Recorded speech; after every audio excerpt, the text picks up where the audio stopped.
De l'œuvre de Philippe Guéluc, on connaît surtout son emblématique chat, personnage incontournable de la bande dessinée belge. Mais Philippe Guéluc, c'est bien plus que ça.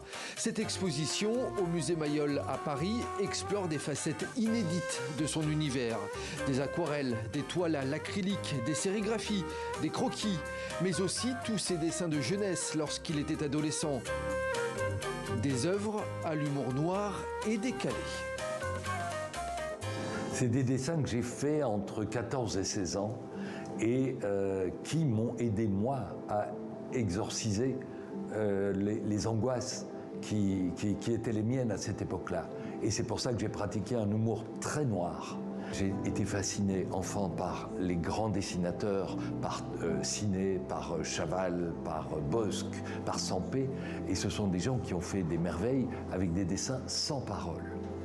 Alors, j'ai pas vraiment suivi ce chemin-là, puisque le chat est bavard et m'aide à comprendre des phénomènes de société. Il m'aide aussi à exorciser des angoisses, et j'ai appris par de très nombreux témoignages qu'il faisait du bien au lecteur.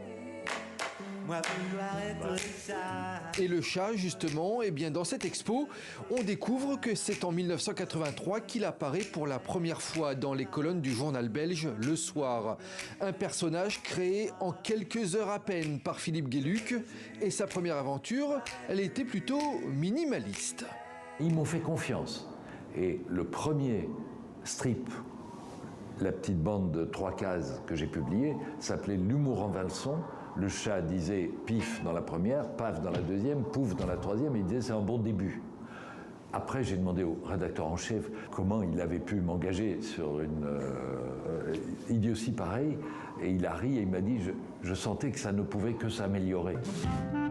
Dans la deuxième partie de l'exposition, cette fois, Philippe Guéluc fait dialoguer le chat avec des grands noms de l'art et de la peinture.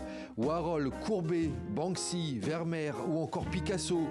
Des œuvres, pour certaines, inédites, avec toujours cet humour grinçant qui a fait depuis toujours la patte du chat et de Philippe Guéluc.